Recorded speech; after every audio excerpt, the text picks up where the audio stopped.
जय Hind defence lovers. आज की टॉप हेडलाइंस कुछ इस प्रकार है। एयरक्राफ्ट इंजन्स का निरीक्षण करने के लिए अब इंडियन एयरफोर्स इस्तेमाल करेगी AI enabled drones. Jammu Kashmir के उधमपुर में आतंकियों के साथ मुठभेड़ में विलेज डिफेंस गार्ड का एक पर्सनल हुआ घायल। 2023 में भारत बना अपने मिलिट्री पर खर्च करने वाला चौथा बड़ा देश। अजरबैजान को भारत के यूजलेस वेपन से खतरा, और हूती रेबल्स द्वारा टारगेट की गई वैसल के रेस्क्यू में एक बार फिर से इंडियन नेवी ने उतारी अपनी वॉरशिप।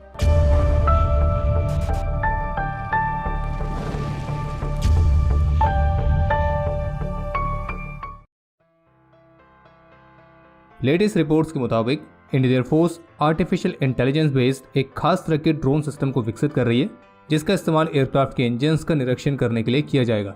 और अभी वर्तमान समय में जो एयरक्राफ्ट के engine checks conventional manual methods के माध्यम से किए जाते हैं, तो इन मैनुअल मेथड्स को ये AI based drone system replace करेगा।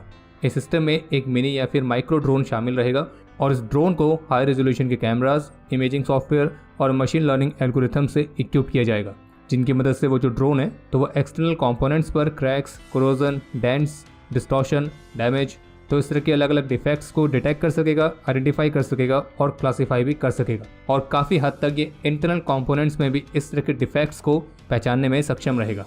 और वर्तमान समय में जो एरो इंजन इंस्पेक्शन की प्रोसीजर्स हैं तो वो लेबर इंटेंसिव है, उसमें काफ़ी ज़्यादा समय भी लगता है और उसमें एरर होने के चांसेस भी ज़्यादा रहते हैं। लेकिन अब जो AI इनेबल्ड ड्रोन सिस्टम को बनाया जा रहा है, जो कि मेंटेनेंस कमांड के अंडर ही विकसित हो रहा है, तो वो मौजूदा मेथड्स की इन सभी कमियों को दूर करने में मददगार साबित होगा। और ये drone systems fix wing aircraft और हेलीकॉप्टर्स दोनों के लिए इस्तेमाल होंगे।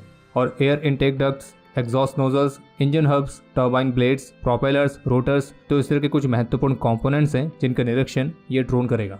और इस ड्रोन में जो हाई रेजोल्यूशन के कैमरास लगाए जाएंगे तो एडजस्टेबल होंगे, और वो इंजीनियर्स और टेक्नीशियंस तक रियल टाइम बेसिस पर इमेजेस को ट्रांसमिट करने में सक्षम होंगे, जिसे वायरलेस लिंक के माध्यम से किया जाएगा। इसके अलावा जो इंडियन एयरफोर्स है वो कुछ और ड्रोन्स को विकसित करने पर भी काम कर रही है, जो कि डेली बेसिस पर रनवेज का भी निरीक्षण करेंगे। गुजरात कोस्ट में इंटरनेशनल मैरीटाइम बाउंड्री लाइन के पास इंडियन कोस्ट गार्ड, NCB और गुजरात ATS के जॉइंट ऑपरेशन में 14 पाकिस्तानी नेशनल्स को 86 किलोग्राम तक के ड्रग्स के साथ पकड़ा गया है, जिनकी वैल्यू लगभग 600 करोड़ रुपीस के आसपास है। और ये जो ऑपरेशन है ये इंटेलिजेंस इनपुट्स के आधार पर लॉन्च किया गया था। और जबकि महीना भर पहले इसी तरह से हमारी एजेंसीज ने एक और बोट को पकड़ा था, जिससे ड्रग्स के 60 पैकेट्स रिकवर किए गए थे, और उस वेसल पर 6 पाकिस्तानी क्रू मेंबर्स सवार थे। और महीने भर के अंदर भारत की एजेंसीज द्वारा अरेबियन सी में कंडक्ट किया गया ये दूसरा मेजर एंटी नार्कोटिक ऑपरेशन है। इसके अलावा गुजरात ATS और NCB के जॉइंट ऑपरेशन में गुजरात और राजस्थान से भी 13 और लोगों को गिरफ्तार किया गया है, और इनके पास से 230 करोड़ रुपीस तक की कीमत वाले ड्रग्स पाए गए। इसके अलावा एक अपडेट यह है कि आज रविवार को जम्मू कश्मीर के उधमपुर डिस्ट्रिक्ट में आतंकियों के साथ हुई मुठभेड़ में एक विलेज डिफेंस गार्ड का पर्सनल घायल हुआ है। बाकी इस घटना के बाद से पूरी एरिया की घेराबंदी कर दी गई है और यह ऑपरेशन अभी भी जारी है। आज रविवार को चीन के साथ सीमा बातचीत को लेकर भारतीय रक्षा मंत्री श्री राजनाथ सिंह की तरफ से कहा गया कि भारत और चीन के बीच बातचीत स्मूथली और एक अच्छे एनवायरनमेंट में चल रही है। और उनका यह भी कहना था कि भारत अब कोई कमजोर भारत नहीं है, बल्कि मिलिट्री के पॉइंट ऑफ व्यू से भारत एक पावरफुल कंट्री है, और हम अपने सभी पड़ोसी देशों के साथ अच्छे रिश्ते बनाना चाहते हैं। बाकी चीन के साथ सीमा पर जो भी विवाद है उसको सुलझाने के लिए बातचीत ऑलरेडी चल रही है, और हमें इन बातचीत के आउटकम का इंतजार है। लेकिन साथ में उन्होंने ये भी कहा कि मैं सभी देशवासियों को इस बात का आश्वासन देना चाहता हूँ कि भारत कहीं भी और कभी भी नहीं झुकेगा। बाकी इसके अलावा एक अपडेट यह है कि सिप्री की लेटेस्ट रिपोर्ट के मुताबिक 2023 में पूरी दुनिया में अपने मिलिट्री में सबसे ज़्यादा खर्च करने वाले देशों में भारत चौथे नंबर पर रहा था, जबकि पहले 3 पर अमेरिका, चीन और रशिया हैं। और रिपोर्ट के मुताबिक भारत की जो मिलिट्री स्पेंडिंग है वो 2022 से 4.2% बढ़ी है, जबकि 2014 के कंपैरिजन में इसमें 44% तक की बढ़ोतरी देखी गई है। बाकी 2023 के टॉप 10 मिलिट्री स्पेंडर्स में अमेरिका, चीन, रशिया और भारत के बाद 5वें पर है सऊदी अरेबिया, 6ठे पर UK, 7वें पर जर्मनी, 8वें पर यूक्रेन, 9 पर फ्रांस और 10वें नंबर पर है जापान। और खैर बाकी अगर आप यहाँ तक वीडियो देख चुके हैं तो कृपया करके वीडियो को लाइक जरूर करें, और अगर आप चैनल पर पहली बार आए हैं तो squadron.in पे जाकर नए डिज़ाइंस को चेकआउट करना ना भूलें। पिछले महीने की बात है जब अजरबैजान की मीडिया में कुछ ऐसी रिपोर्ट देखने को मिल रही थी कि आर्मेनिया ने जो भारत से वेपन खरीदे हैं तो वो आर्मेनिया को फॉल्टी कंडीशन में मिल रहे हैं, और इसलिए आर्मेनिया द्वारा उनका इस्तेमाल किया जाना लगभग नामुमकिन है। और तो और अलग अलग ऑफिशियल्स और एक्सपर्ट्स के हवाले से भी दावा किया गया था कि भारत जो आर्मेनिया को वेपन सप्लाई कर रहा है वो यूजलेस है, और भारत के वेपन्स को एक स्क्रैप मेटल की तरह डिस्क्राइब किया गया। लेकिन अब एक इंटरेस्टिंग अपडेट यह है कि अजरबैजान के राष्ट्रपति ने नेशनल सिक्योरिटी कंसर्न्स का हवाला देते हुए भारत को आर्मेनिया के लिए अपने हथियारों की सप्लाई को रोकने के लिए कहा है। और उनका यह कहना था कि राष्ट्र सुरक्षा का मामला है और वे केवल बैठकर इंतजार नहीं कर सकते हैं और न ही देख सकते हैं कि कैसे भारत, फ्रांस और ग्रीस आर्मेनिया को हमारे खिलाफ वेपनाइज कर रहे हैं, और वो भी ओपनली किया जा रहा है।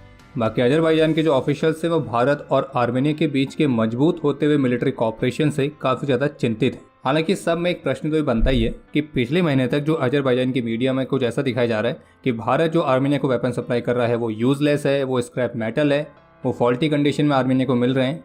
तो अगर ऐसा सच में है तो फिर तो अजरबैजान के राष्ट्रपति को इस बात की चिंता क्यों हो रही है कि भारत आर्मेनिया को वेपन सप्लाई कर रहा है। यानी कि सीधे सा कहने का मतलब यह है कि अजरबैजान द्वारा प्रोपेगेंडा और उनकी चिंता दोनों एक साथ दिखाई जा रही है। और इससे भी कमाल की बात तो यह है कि एक तरफ अजरबैजान इस बात से परेशान है कि भारत, फ्रांस, ग्रीस जैसे कंट्रीज उनके खिलाफ आर्मेनिया को हथियारों से इक्विप कर रहे हैं, लेकिन वही अजरबैजान आर्मेनिया के खिलाफ टर्की और पाकिस्तान का सपोर्ट ले रहा है। बाकी यहाँ अजरबैजान के मुताबिक भारत के यूजलेस वेपन्स अजरबैजान के लिए चिंता का विषय शायद इसलिए हो रहे हैं क्योंकि भारत के जो वेपन्स हैं तो वो लेस यूज में भी इम्पैक्ट ज़्यादा दे देते हैं। तो जैसा कि पिछले डिफेंस अपडेट पे हमने आपको बताया था कि रशिया से भारत आ रही एक पनामा फ्लैग्ड ऑयल टैंकर पर हूती रेबल्स द्वारा मिसाइल से हमला किया गया था। तो इसी इंसिडेंट के रिस्पॉन्स में एक बार फिर से इंडियन नेवी एक्शन में आई है, जिसके तहत इंडियन नेवी ने अपनी INS कोची को डिप्लॉय किया था और सिचुएशन का आकलन करने के लिए इंडियन नेवी ने हेलीकॉप्टर की मदद से रिकॉनेसेंस भी कंडक्ट करी थी। इसके अलावा इंडियन नेवी की एक्सप्लोजिव ऑर्डिनेंस डिस्पोजल टीम को भी इस वेसल पर उतारा गया और नेवी ने इस वेसल के टोटल 30 क्रू मेंबर्स को रेस्क्यू किया है, जिनमें से 22 भारतीय हैं। बाकी एक अपडेट यह है कि कल शनिवार को हूती रेबल्स द्वारा क्लेम किया गया कि उन्होंने US मिलिट्री के एक MQ-9 रीपर ड्रोन को शॉट डाउन किया है और इससे संबंधित कुछ फुटेज भी उनके द्वारा शेयर की गई थी। हूतीस का कहना है कि उन्होंने इस MQ-9 रीपर ड्रोन को अपनी सरफेस टू एयर मिसाइल से गिराया है। बाकी US एयरफोर्स ऑफिशियल्स की तरफ से इस बात को स्वीकार किया गया है कि उनका एक MQ-9 ड्रोन यमन में क्रैश हुआ है, लेकिन ये कैसे हुआ है तो इसके बारे में उनकी तरफ से कोई और जानकारी शेयर नहीं की गई है। बस उनका ये कहना है कि इन्वेस्टिगेशन जारी है। और आपको बता दें कि अमेरिका के जो ये रीपर ड्रोन है तो इनकी पर यूनिट कॉस्ट लगभग $30 मिलियन के आसपास आती है। यानी कि कहने का मतलब ये कि दुश्मन द्वारा इसको गिराया जाना काफ़ी महंगा मामला है। बाकी अब समय है आज के इतिहास का। आज के दिन जम्मू कश्मीर के डोडा में मेजर ब्रिज किशोर ढोंडियाल ने अपनी असाधारण वीरता का परिचय देते हुए एक ऑपरेशन में 3 आतंकियों को ढेर किया था और उनकी वीरता के लिए उन्हें शौर्य चक्र से भी सम्मानित किया गया। बाकी आपके लिए आज का प्रश्न यह है कि विलेज डिफेंस गार्ड को सबसे पहले कौन से वर्ष में स्थापित किया गया था। और अब समय है आज के टॉप 3 कमेंट्स का, जो ये रहे आपकी स्क्रीन पर।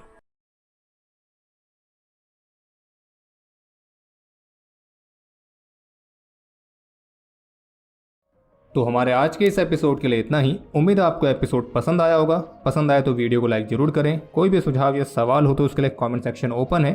और मिलिट्री से रिलेटेड और भी इंटरेस्टिंग कंटेंट को एक्सेस करने के लिए डिफेंस स्क्वाड की सुपर ऐप को डाउनलोड करना ना भूलें, जिसका लिंक इस वीडियो के डिस्क्रिप्शन में दिया गया है। बाकी अगर आपने अभी तक इस चैनल को सब्सक्राइब नहीं किया है तो सब्सक्राइब जरूर करें।